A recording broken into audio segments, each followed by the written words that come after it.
55-year history of the CCP was written with blood and lies. In order to maintain absolute domination, the CCP, which is possessed by an evil specter, has created terror by ceaselessly killing. During its more than 50-year rule, the CCP has persecuted more than half the people in China. An estimated 60 to 80 million people have died from unnatural causes.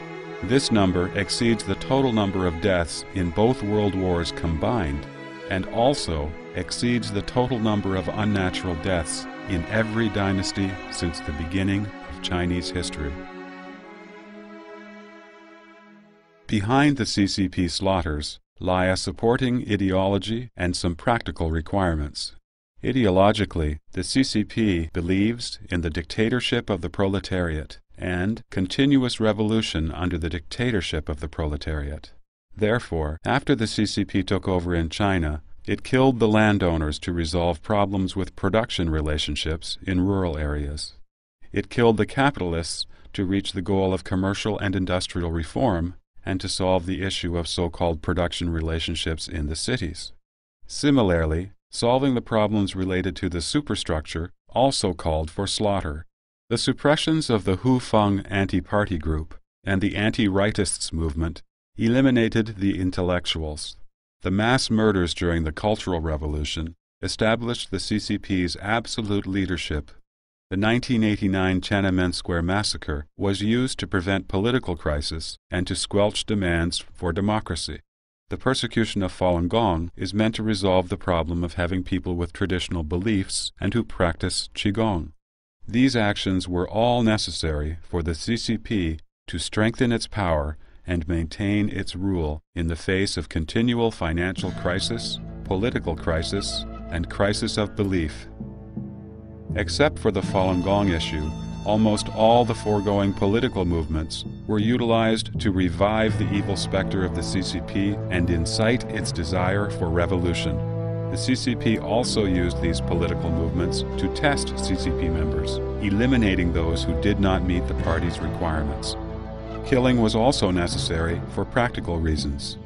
The Communist Party began as a group of thugs and scoundrels who killed to obtain power. Once this precedent was set, there was no going back. Constant terror was needed to intimidate people and force them to accept, out of fear, the absolute rule of the CCP.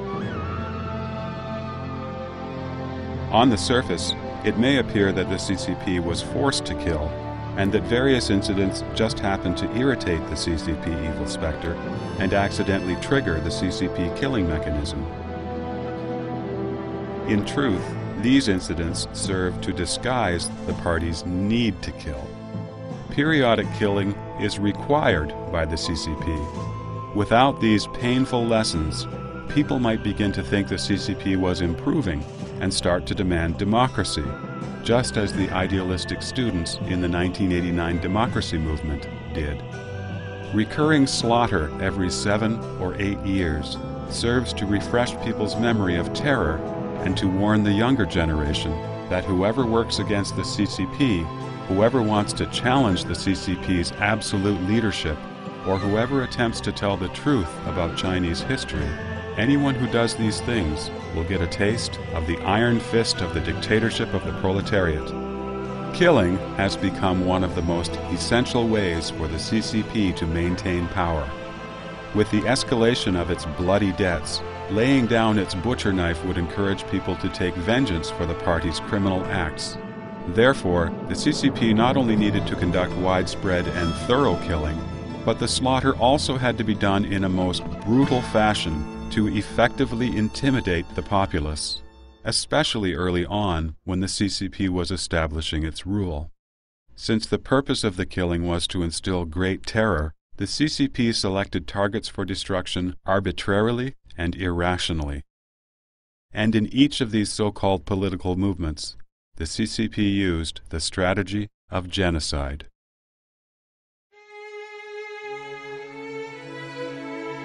And the slaughter still continues today. The stories behind the slaughter are both extremely tragic and rarely seen. As a result, In addition to the destruction of countless individuals and families, the CCP has destroyed the soul of the Chinese people. A great many people have become conditioned to react to the CCP's threats by entirely surrendering their reason and their principles.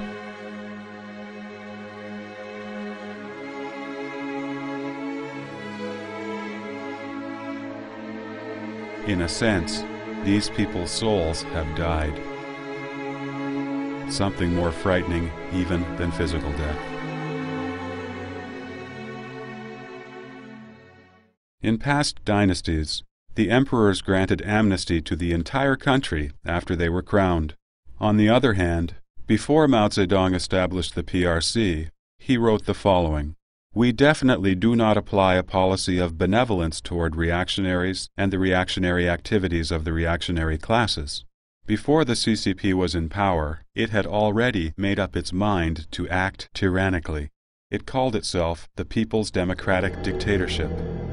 In March 1950, the CCP announced orders to strictly suppress reactionary elements.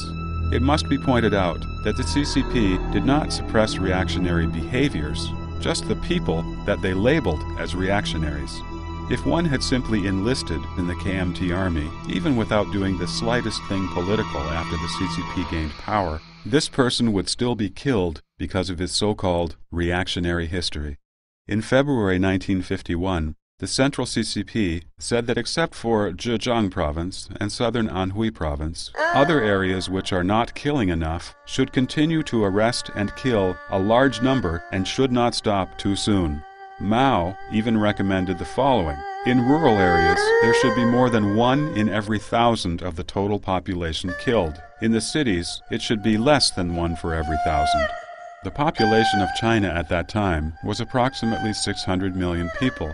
So this supreme order from Mao would have caused at least 600,000 deaths. Perhaps on a whim, Mao decided these 600,000 lives should be enough to lay the foundation for creating fear among the people, and thus ordered it to happen. Whether those killed deserved to die was not the CCP's concern. The People's Republic of China Regulations for Punishing the Reactionaries announced in 1951 that even those who spread rumors can be immediately executed. While the suppression of reactionaries was being hotly implemented, land reform was also taking place on a large scale. On the surface, land reform appeared to advocate an ideal all would have land to farm, but in fact it was really just an excuse to kill. Tao Chu, who ranked 3rd in the CCP afterwards, had a slogan for land reform: "Every village bleeds, every household fights." He meant that in every village the landowners must die. Land reform could have been achieved without killing. It could have been done in the same way as the Taiwanese government, by purchasing the property from the landowners. However, the CCP only knew how to rob. Fearing it might suffer revenge after robbing, the CCP naturally needed to kill the victims. The most common way to kill was struggle meeting. The CCP fabricated crimes and charged the landowners or rich farmers. The public was asked how they should be punished. Some CCP members or activists were already planted in the crowd, and they would shout, "We should kill them!" So the landowners and rich peasants were executed on the spot. By the end of 1952, the number of so-called reactionary elements who had been executed was about 2.4 million, according to official CCP publications. The actual death toll of former KMT government officials was over 5 million. During the CCP's land reform, the death toll was about 10 million. During the suppression of the reactionaries and the land reform, the CCP killed all the management personnel from the previous system and realized complete control of rural areas by installing a party branch in every village. A huge amount of wealth was obtained by stealing and robbing during the 2 campaigns. The third result was that the civilians were all terrorized. The suppression of reactionaries and the land reform mainly targeted the countryside, while the subsequent 3 anti- and 5 anti campaign could be regarded as the corresponding genocide in the cities. In the 3 anti-movement, a batch of the CCP's corrupt cadres was executed, while the 5 anti-campaign was essentially murdering the capitalists for their money. The capitalists were required to pay taxes that the CCP accused them of having evaded in the late 19th and early 20th centuries. They could not possibly afford to pay these so-called taxes. They had no other choice but jumped from tall buildings, leaving a corpse so that the CCP could see proof of their death. Chen Yi, the mayor of Shanghai at that time, was briefed every night while lounging on his sofa with a cup of tea in hand. He would ask, how many paratroopers were there today? Meaning, how many businessmen jumped out of high buildings to commit suicide today? None of the capitalists could escape the 5 anti-campaign. It was said that at that time, people didn't dare to walk next to tall buildings in Shanghai in fear of being crushed by people jumping from above. Since the CCP took power, the highest and most miserable death toll was recorded during China's Great Famine from 1959 to 1961. At least 30 million people starved to death. The Great Famine was falsely labeled by the CCP as a 3-year natural disaster. In fact, those 3 years had favorable weather conditions and didn't have any huge natural disasters. The disaster was caused entirely by man. The Great Leap Forward campaign required everyone in China to become involved in steelmaking, forcing farmers to leave their crops to rot in the fields. Officials in every region escalated their reports of production yields. Rice yields of over 3,000 tons per acre were boasted. Consequently, the grain rations, seeds, and staple foods of the peasants were all confiscated as a form of taxation according to these exaggerated yields.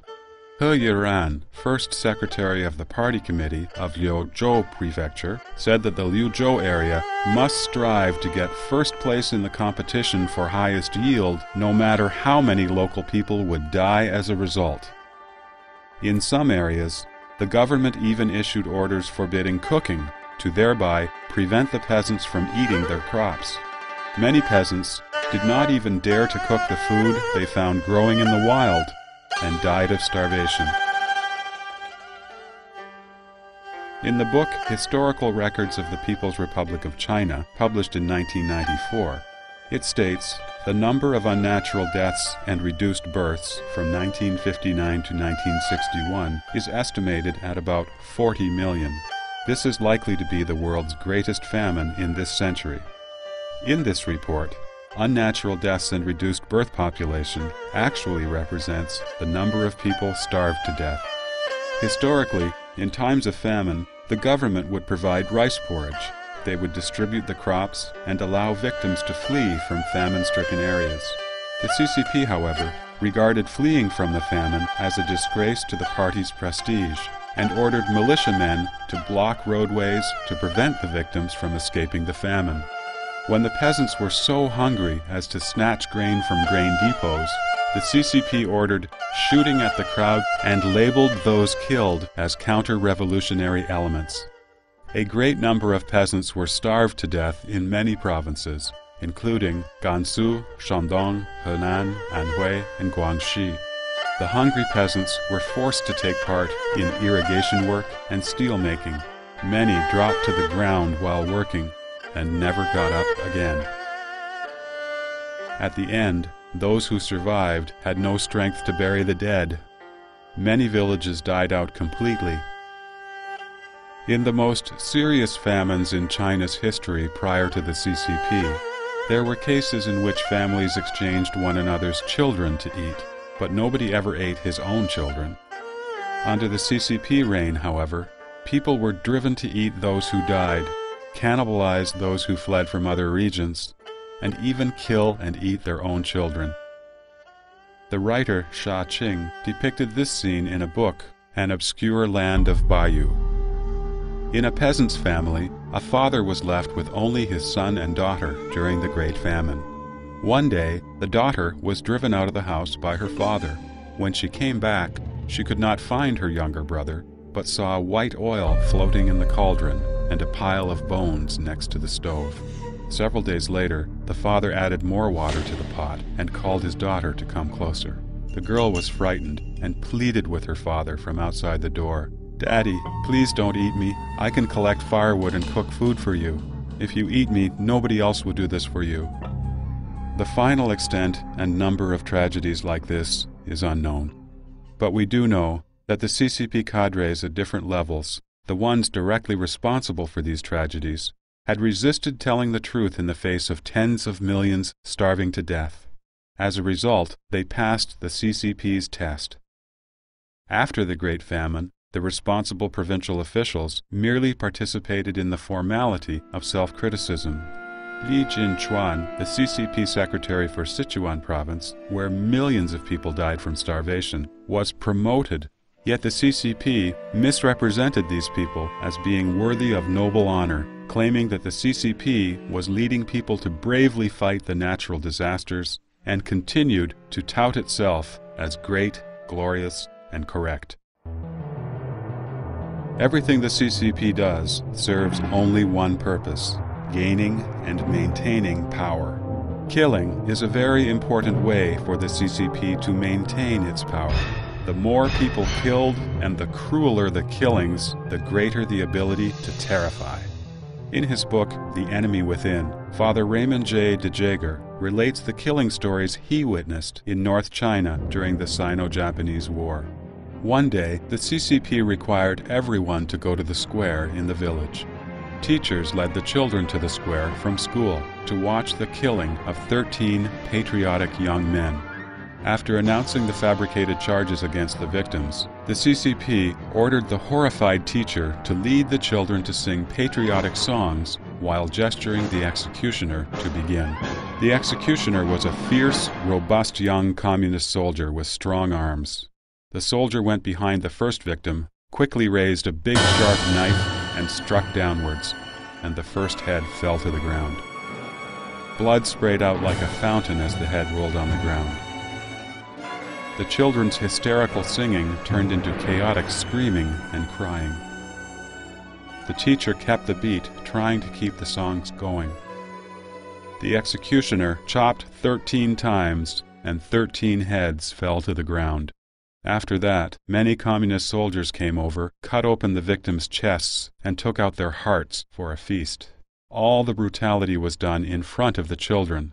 The children went all pale due to the terror, and some started throwing up. The teachers scolded them and lined the children up to return to school. After that, Father de Jager often saw children being forced to watch killings. The children became used to the bloody scenes and numb to the killing. Some even started to enjoy the excitement. When the CCP felt that simple killing was not horrifying and exciting enough, they invented all kinds of cruel tortures.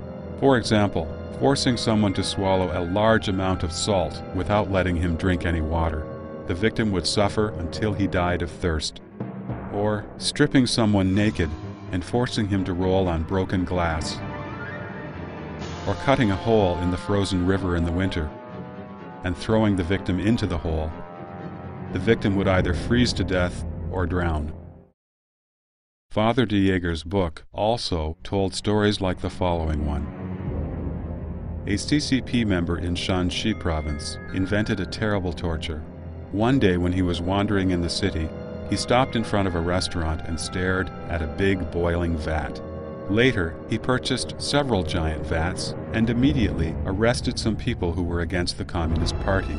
During the hasty trial, the vats were filled with water and heated to boiling. The 3 victims were stripped naked and thrown into the vats to boil to death after the trial. At Pingshan, I witnessed a father being skinned alive. The CCP members forced the son to watch and participate in the inhumane torture, to see his father die in excruciating pain and to listen to his father's screams. The CCP members poured vinegar and acid onto the father's body. They started from the back, then up to the shoulders, and soon the skin from his whole body was peeled off, leaving only the skin on the head intact. His father died minutes later. If one were to suggest that these extremely cruel ways of killing appeared only in individual areas in wartime, then such violence became even worse after the CCP took power. During the Red Terror in 1966, all the 5 black classes, the landlords, rich farmers, reactionaries, bad elements, and rightists, were eradicated according to a policy of genocide across many areas. A typical example was Daxing County near Beijing, where from August 27 to September 1st of 1966, a total of 325 people were killed. The oldest killed was 80 years old, and the youngest only 38 days. 22 entire households were killed with no one left. Yu Luowen recorded a narrative in his investigation of the Daxing massacre. Beating a person to death was a common scene. On Shatan Street, a group of male Red Guards tortured an old woman with metal chains and leather belts, and then a female Red Guard jumped on her body and stomped on her stomach. The old woman died on the scene. There were many different ways of killing, including beating with batons, cutting with sickles, and strangling with ropes. The way to kill babies was the most brutal. The killer stepped on one leg and then pulled on the other leg, tearing the baby in half. Besides beating people to death, the beginning of the Cultural Revolution also triggered a wave of suicides. Many famous intellectuals ended their own lives at an early stage of the Cultural Revolution. The figures announced by the CCP for the Cultural Revolution were over 4.2 million people detained, over 1.7 million people died of unnatural causes. Over 135,000 people were labeled as counter-revolutionaries and executed. Over 237,000 people were killed, and over 7 million were disabled in armed attacks, and 71,200 families were destroyed. Statistics compiled from county annals show that 7.75 million people died of unnatural causes during the Cultural Revolution. The Cultural Revolution was the most frenzied leftist period in China. Killing became a competitive way to exhibit one's revolutionary standing, so the slaughter of class enemies was extremely cruel and brutal. The CCP mobilized mass campaigns inside and outside the party, starting to kill in the areas of literature, art, theater, history, and education. The CCP targeted the first attacks on several people. Later, the killing escalated from among all inside the party and army to all the people around the country. Armed fighting eliminated physical bodies. Cultural attacks killed people's spirit. It was an extremely chaotic and violent period. The evil side of human nature had been amplified to the maximum by the party's needs to revive its power in a crisis. Everyone could arbitrarily kill under the name of revolution and defending Chairman Mao's revolutionary line.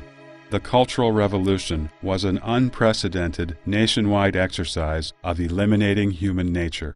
Writer Zheng Yi described the cannibalism in Guangxi province during the Cultural Revolution. The beginning stage. The terror was covert and gloomy. At midnight, the killers tiptoed to find their victim and cut him open to remove his heart and liver. They ate the organs in silence. The peak stage. Veteran killers had gained experience in how to remove hearts and livers while the victim was still alive. The head killer was entitled to the heart, liver, and genitals, while others would take what was left. These dreadful scenes were adorned with flying flags and slogans. The mass frenzied stage. People were madly eating other people. Often, victims were first publicly criticized, which was always followed by killing and then cannibalism. As soon as a victim fell to the ground, people took out the knives they had prepared and surrounded the victim, cutting off any body part they could get hold of. And people enjoyed cannibalistic feasts.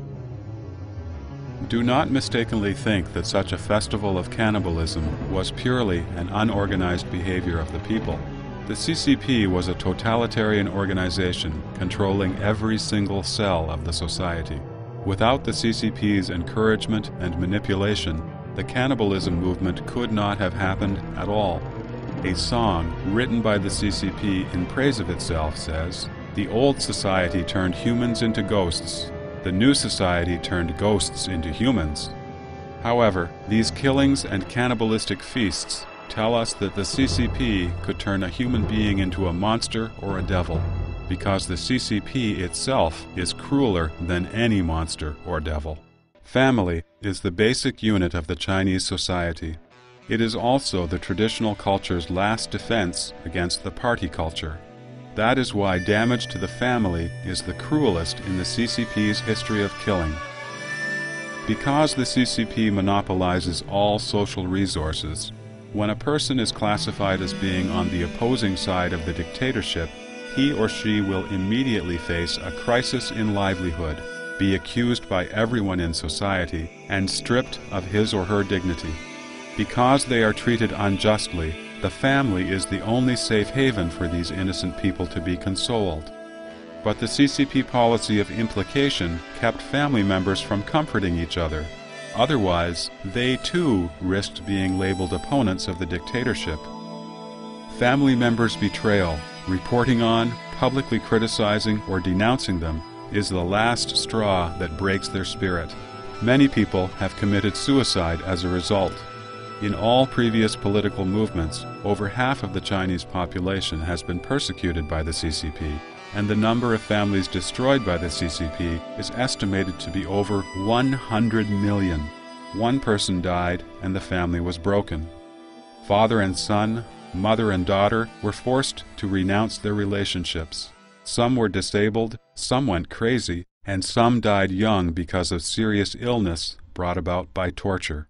The record of all these family tragedies is very incomplete.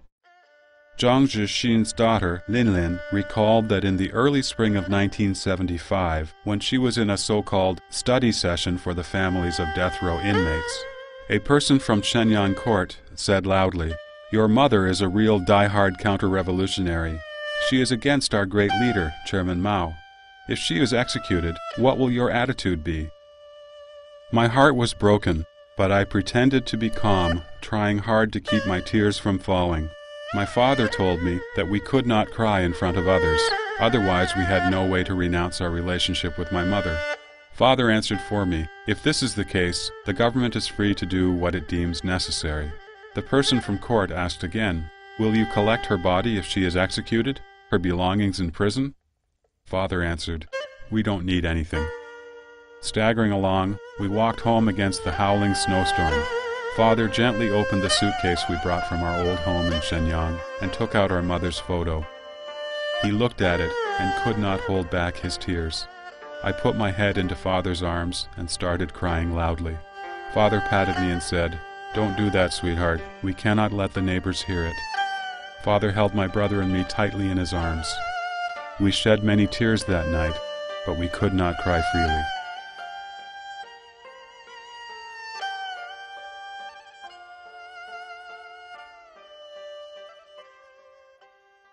The CCP, possessed by an evil specter, always uses terror as a means to maintain its rule. In different times, the terror displays in different forms.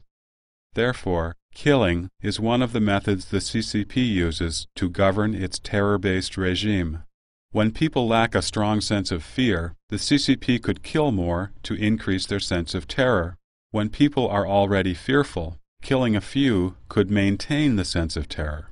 When people can't help but fear the CCP, then even just announcing the intention to kill would be enough for the CCP to maintain terror without actually having to kill. After having experienced countless political and killing movements, people have formed a conditioned reflex response to the CCP terror. Therefore, there is no need for the CCP to even mention killing. However, the CCP would adjust the intensity of its killing once people's sense of terror changes. The well-known saying of Deng Xiaoping then was, "Killing 200,000 people guarantees 20 years of stability." But the stability it talks about is that of the CCP rule, not for the Chinese people. As the people in China step into the era of computers and space travel, and can talk privately about human rights, freedom, and democracy, many people think that the gruesome and disgusting atrocities are all in the past. The CCP has donned civilian clothing and is ready to connect with the world. However, the CCP lifted its knives once more when facing Falun Gong practitioners in 1999. As of the end of 2002, according to an internal source in mainland China, more than 7,000 Falun Gong practitioners have been tortured to death in detention centers, forced labor camps, prisons, or mental hospitals across China, averaging 7 deaths per day. The over 100 cruel methods of torture exerted on Falun Gong practitioners concentrate all the aspects of devilry accumulated by the CCP. As China moves toward development, Chinese people have begun to live a good life. Nevertheless, the CCP wants to eliminate these common citizens. This kind of regression under the superficial face of progress and a persecution hidden behind a wall of lies that show the CCP nature of killing, even when not spilling blood, exposes its extreme devilry. During its long process of killing, the CCP has used various different ways to kill people depending on the period of time. The most often used ways include, number 1, creating propaganda before killing, fabricating lies as the excuse for killing and inciting hatred for those about to be killed. Number 2, killing people not only through the machine of its dictatorship, but also by actively mobilizing people to kill each other. 3, destroying one's spirit before killing his physical body. Policies such as leniency to those who confess and severe punishment to those who resist force people to give up their own thoughts and beliefs. 4, using both carrot and stick. The CCP always claims that the majority of the population is good, and it only attacks a small portion of the population. 5, nipping potential threats in the bud and secretive extrajudicial killings. The CCP always arrests the so-called ringleaders and then draws up secret verbal regulations and orders. 6, killing one to warn others. 7, famous people with international influence are usually suppressed but not killed by the CCP. The purpose of this is to conceal the killing of those whose deaths will not draw public attention. In addition to killing people within China and inside the party with great delight, the CCP also participated in killing people abroad, including overseas Chinese people, by exporting the revolution. The Khmer Rouge is a typical example. Pol Pot's Khmer Rouge existed only for 4 years in Cambodia. Nevertheless, from 1975 through 1978, more than 2 million people, including over 200,000 Chinese, were killed. Pol Pot worshipped Mao Zedong. He visited China 4 times to listen to Mao Zedong's teachings in person. Theories such as political power grows out of the barrel of a gun, class struggle, dictatorship of the proletariat, and so on. Later, these became the basis for how he ruled Cambodia. After returning to Cambodia, Pol Pot changed the name of his party to the Cambodian Communist Party and established revolutionary bases according to the CCP's model of encircling cities from the countryside. The CCP spared no effort to support the Cambodian Communist Party. In 1970, when most Chinese people were going hungry, China gave Pol Pot arms for 30,000 soldiers. In 1975, after taking power for 2 months, Pol Pot went to Beijing to pay a visit and listen to instructions. Prince Sihanouk's 2 sons were killed by the Cambodian Communist Party, and Pol Pot obediently sent Prince Sihanouk to Beijing on Zhou Enlai's orders. It was well known that when the Cambodian Communist Party killed people, they would even kill babies in their mothers' wombs to prevent any possible troubles in the future. But at Zhou Enlai's request, Pol Pot obeyed without protest. With one word, Zhou Enlai saved Prince Sihanouk, but the CCP did not object to the killing of more than 200,000 Chinese by the Cambodian Communist Party. At that time, the Chinese Cambodians went to the Chinese embassy for help, but the embassy ignored them. In May 1998, when the large-scale murder and rape of ethnic Chinese took place in Indonesia, the CCP did not say a word, and even blocked the news inside China. It seems that the Chinese Communist government couldn't care less about the fate of overseas Chinese. It didn't even offer any humanitarian assistance. Stalin once said that the death of one man is a tragedy, but the death of 1 million is merely a statistic. Due to the CCP's information blockade, we have no way of knowing exactly how many people have died from the various movements of persecution that occurred during its rule. In addition, the CCP also killed ethnic minorities in Xinjiang, Tibet, Inner Mongolia, Yunnan, and other places. We have no way of knowing how many people became disabled, mentally ill, enraged, depressed, or frightened to death through the persecution they suffered. Every single death is a bitter tragedy that leaves everlasting agony to the family members of their victims. It must be pointed out that in the large-scale killings that took place previously, the identity, crime, and sentencing standard for its targets were kept intentionally vague by the CCP. To avoid being included as the targets for killing, people would often restrict themselves to a safe zone based on their own judgment. Such a safe zone was even narrower than the one the CCP intended to set. As a result, the movements were oftentimes enlarged beyond their intended scale because people at different levels voluntarily imposed restrictions on themselves to ensure their own safety. Such society-wide, voluntary intensification of terror stems from the CCP's random killings. The mindset of fearing to tell the truth, to even fall below the bottom line of morality, and to be eager to please the CCP by following their evil direction, all of this has led Chinese people pay a very great price. Nowadays, the CCP tends to kill far fewer than in the past, when millions or tens of millions would be murdered. There are two important reasons for this. On the one hand, the party has warped the minds of the Chinese people with its party culture so that now they are more submissive and cynical. On the other hand, because of excessive corruption and embezzlement by CCP officials, the Chinese economy has become a transfusion type of economy and depends substantially on foreign capital to sustain economic growth and social stability.